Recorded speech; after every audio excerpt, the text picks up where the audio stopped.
Number 10 की तरफ आते हैं, जो कि है most important step, dinner day preparation. तो जिस दिन डिनर है उस दिन आप डे में आपने जो प्रिपरेशन करनी होती है उसमें मैं क्या तरीका फॉलो करती हूँ। ट्रस्ट मी, अगर आप इस तरह से प्रिपेयर कर रहे होंगे ना, जैसे मैं आपको ये 10 पॉइंट्स बता रही हूँ, ये वैसे मैं डिस्क्रिप्शन बॉक्स में भी लिख दूंगी, कमेंट सेक्शन में भी लिख दूंगी, आप वहाँ से नोट डाउन कर सकते हैं। ये 10 स्टेप्स आप फॉलो करेंगे ना तो आपका डिनर इतना ऑर्गेनाइज्ड होगा कि आपको कोई स्ट्रेस होगा ही नहीं और आपको समझ ही नहीं आएगी कि डिनर भी प्रिपेयर हो गया है, गेस्ट अभी आने वाले हैं और मैं बिल्कुल फ्री बैठी हुई हूँ और मैंने तो इतना ह्यूज मेन्यू क्रिएट किया है और फिर भी मेरे पास टाइम है और फिर बहुत बहुत आपको अपने ऊपर खुशी होगी। तो चले जी स्टार्ट करते हैं।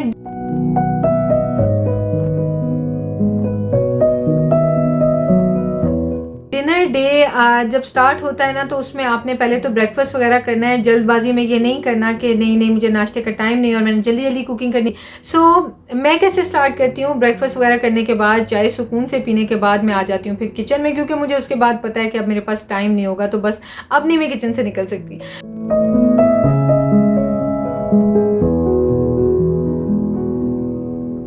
तो सबसे पहला काम मैं ये करती हूँ कि जितनी भी वेजिटेबल्स की चॉपिंग है वो मैं कर लेती हूँ। जैसे कि अनियंस हैं, मैं देख लेती हूँ कि कौन कौन सी रेसिपी में अनियंस हैं। अब मुझे फ़ायदा होता है क्योंकि मेरे पास प्रिंट आउट्स होते हैं या रिटर्न फॉर्म में भी आपके पास होंगे, तो आपके पास सब चीज़ लिखी हुई है। अब जल्दी जल्दी देखें अनियन किस किस रेसिपी में कितने चाहिए, चॉप चाहिए, स्लाइस चाहिए, उनको जल्दी जल्दी निपटा लिया। फिर उसके अलावा टमाटर, उसके अलावा हरी मिर्चें, धनिया, पुदीना, ये सारी चीज़ें आप काट के रख लें और आपकी लाइफ बहुत ज़्यादा आसान हो जाएगी, क्योंकि उसके बाद जब आप जल्दी जल्दी कुकिंग की तरफ शिफ्ट होंगे तो आपको कुछ भी खड़े होके काटना नहीं है, बस पकड़ा और डाल।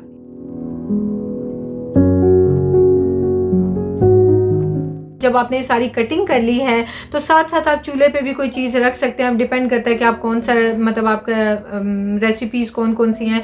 फॉर एग्जांपल हो सकता है कि आपको पास्ता बॉईल करने के लिए रखनी पड़े या आपको राइस बॉईल करने के लिए रखने पड़े। जो छोटे छोटे काम है ना जिनको आपकी बहुत ज़्यादा अटेंशन नहीं चाहिए, उस टाइम पे साथ साथ वो काम स्टार्ट कर।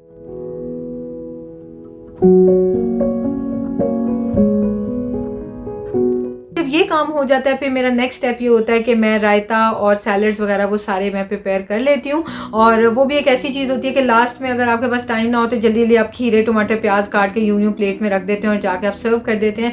मुझे हमेशा अच्छा लगता है कि सैलड में भी कोई, चाहे आपने फ्रेश सैलड ही सर्व करना है लेकिन वो भी किसी ना किसी अच्छी फॉर्म में हो और खाने में ईजी हो, क्योंकि लेट्स बी ऑनेस्ट, अगर स्लाइस्ड क्यूकम्बर्स और टमाटर वगैरह पड़े होते हैं तो बहुत कम ही लोग हैं जो उनको खाते हैं। अगर चॉप्ड फॉर्म में होंगे या किसी अच्छी सी डिज़ाइन या शेप में या टेस्ट में, टेक्सचर में उनको नज़र आएंगे तो फिर वो डेफिनेटली सैलड्स को ज़रूर खाते हैं। और सैलड्स तो आपको पता है कि अगर आपका कोई भी डिनर मेन्यू है ना उसमें अगर सैलड लोग खाएंगे ना तो फिर डिनर को वो और ज़्यादा इंजॉय कर रहे होते हैं। सो मेक श्योर कि सैलड को आपने बिल्कुल भी फॉर ग्रांटेड नहीं लेना। सैलड के ऊपर बहुत मेहनत चाहिए होती है और बहुत प्यार चाहिए होता है उसके अंदर, तभी आपका डिनर सक्सेसफुल होता है। तो खैर सैलड बना दिया, डिज़र्ट्स बन गई, रायते बन गए, ये सब बना के आपने फ्रिज में रख दिए, सब रेडी कर दिया। और उसके बाद फिर आपने आना है बाकी।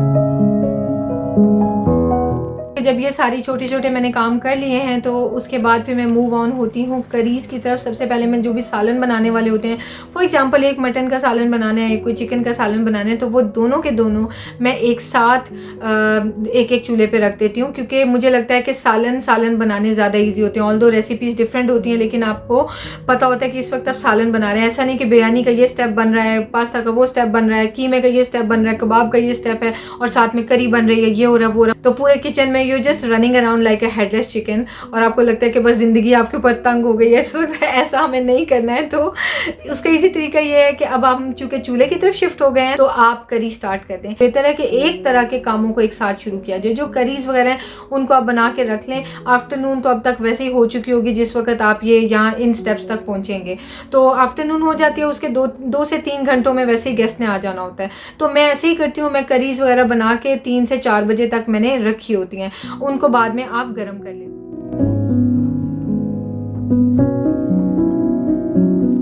उसके अलावा फिर ये होता है स्टेप पास्ता। फिर पास्ता मैंने बना ली होती है, वो भी एडवांस में बना लेती हूँ। उसके ऊपर भी लास्ट में आप चीज़ डाल के और उसको माइक्रोवेव में हीट करना तो होता ही है। आपने चीज़ रख के तो आपने या फिर अवन में बेक करना होता है आपने, तो वो चीज़ें ऐसी होती हैं कि वो आपने लास्ट में ही करनी है। तो उसके साथ ही आपकी पास्ता भी जो है वो हीट अप हो जाती है, तो इसलिए वो भी आप एडवांस में दोपहर में या आफ्टरनून तक बना के आप रख लें।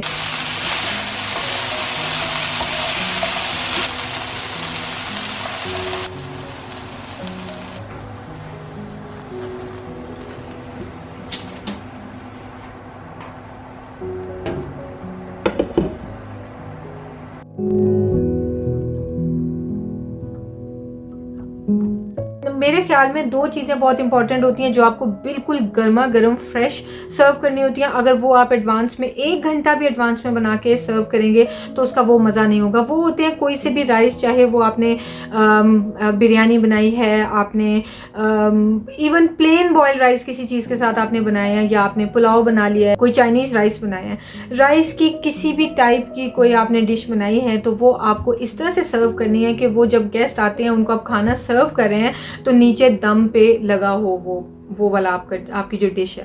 अगर आपने पहले से राइस बना के रख लिया और उसके बाद गर्म करेंगे तो यकीन माने वो फ्लेवर और वो टेक्सचर नहीं आता, चाहे आपने 2 घंटे पहले ही बना के रखा है, ठीक है। तो इसलिए मेरा तरीका ये होता है कि मैं करीज़ वगैरह बना के पहले फ्री हो जाती हूँ, उसके बाद सुकून से मैं 2 चीज़ें बनाती हूँ। एक तो होती है बिरयानी या जो भी राइस होते हैं, वो मैं लास्ट में बिल्कुल स्टार्ट करती हूँ। उसके लिए आप डिनर से 2 घंटे पहले स्टार्ट कर लें, अगर आपकी स्पीड ज़्यादा नहीं है। अगर स्पीड ज़्यादा है तो आप 1 से 1.5 घंटे में भी बना सकते हैं।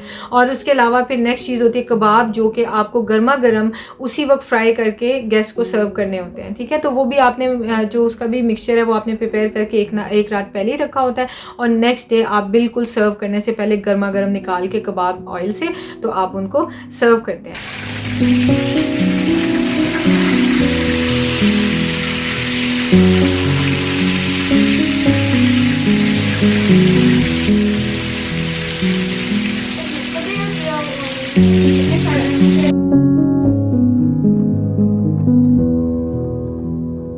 बाकी इस तरह से मैं अपनी टाइम मैनेजमेंट ऐसे करती हूँ कि बिरयानी जिस वक्त मैं चूल्हे पे रखती हूँ ना, उस वक्त 20-25 मिनट मेरे पास होते हैं गेस्ट के आने में। आपको पता होता है 7 बजे आएंगे, 7:30 आएंगे। ये भी बहुत इंपॉर्टेंट होता है कि आप अपने गेस्ट को ये ना कहें मगरिब के बाद आ जाएं, इशा के बाद आ जाएं, आप उनको एग्जैक्ट टाइम बता दें। तो आपको कम से कम पता है, अगर आपने 7 o'clock बताया, हो सकता है कोई गेस्ट 7:30 तक पहुँचे, 7:45 तक पहुँचे, या 7 o'clock भी आ सकते हैं, लेकिन आपको ये पता है कि 7 बजे तक आपको चीज़ें भी सब रेडी होनी चाहिए और आपने भी रेडी होना है। तो आपके पास गेस्ट के आने से पहले 1 घंटा होना चाहिए जिसमें आप अपने जो भी डिशेस वगैरह हैं, जो भी प्लेट्स वगैरह हैं, वो आप निकाल के आप उनको जो सर्व करनी है, स्पून्स वगैरह उनको आपने क्लीन अप करना है एक दफ़ा, या आपने उनको टेबल पे सेट करना है, तो वो चीज़ें आप कर सकते हैं। और आप चेंज करके थोड़ा टाइडी अप हो सकते हैं और गेस्ट के आने के लिए आप रेडी होंगे। तो फिर उसके बाद जब गेस्ट के आने में 15 से 20 मिनट रह जाते हैं तो फिर उस वक्त आप कबाब की फ्राइंग शुरू कर लेते हैं। गेस्ट आते हैं तो ज़ाहिर है देर से तो आप खाना सर्व नहीं करते हैं। कई लोग ऐसे होते हैं कि ड्रिंक्स वगैरह सर्व करते हैं और फिर साथ में खाना सर्व कर देते हैं। मेरी प्रेफरेंस ये होती है कि जब गेस्ट आते हैं तो मैं उनको ड्रिंक्स सर्व नहीं करती। मेरा पर्पज़ ये होता है कि ज़ाहिर है उन्होंने भी दोपहर को खाना खाया था, उन्हें खूब भूख लगी होगी, तो मैं अगर उनको ड्रिंक्स सर्व कर दूंगी ना तो एकदम से उनको उतनी भूख फिर नहीं लगेगी और खाना वो ठीक से नहीं खाएंगे शायद। तो इसलिए मैं उनको बिल्कुल भी डिनर किससे पहले ड्रिंक सर्व नहीं करती। आपको एक और बिरयानी वगैरह के लिए टिप देना चाहूँगी। जो पुलाव है उसको तो साथ ही आप पकाते हैं जब तो दम देना होता है, तो वो तो लास्ट मिनट का काम है।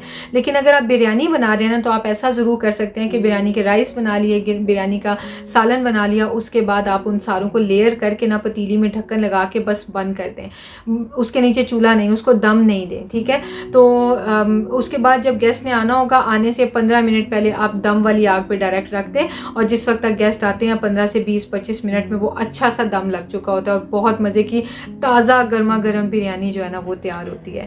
तो ये थी मेरी 10 टिप्स जो कि मेरी पर्सनल फेवरेट हैं और मेरी आजमाई हुई टिप्स। तो मैं आपको सजेस्ट करूँगी कि आप भी ये टिप्स को फॉलो ज़रूर करें और मुझसे रिजल्ट ज़रूर शेयर कीजिएगा, और आई एम श्योर कि आपका डिनर अरेंजमेंट बहुत ही आसान हो जाएगा। और बाकी आप आगे मैं आपसे वीडियोज़ में शेयर करूँगी, जो 2 वीडियोज़ आपने और देखनी है जिसमें मैं कुकिंग और प्रेप वगैरह कर रही हूँ, मैं उसमें शेयर आपसे करूँगी कि कितने एडल्ट आ रहे हैं और कितने बच्चे आ रहे हो, तो आपको क्या क्या खाना बनाना चाहिए और कितनी क्वांटिटी में बनाना चाहिए। ये भी काफ़ी सारे मुझे क्वेश्चन आते हैं कि क्वांटिटी कितनी रखनी चाहिए, तो हम इस पे भी बात करेंगे नेक्स्ट वीडियोस में। तो make sure you do not miss any of those videos. Just 2 ही तो वीडियोस हैं, तो प्लीज़ देखिएगा और मुझे बताइएगा कि आपको कैसी लगी है वीडियोस। आपसे इंशाल्लाह नेक्स्ट वीडियो में मुलाकात होती है। अपना ख्याल रखिएगा, अल्लाह ताला आप सबके दस्तरखान वसी करें, और टेक केयर, हमें भी दुआ में याद रखिएगा। अल्लाह हाफिज़।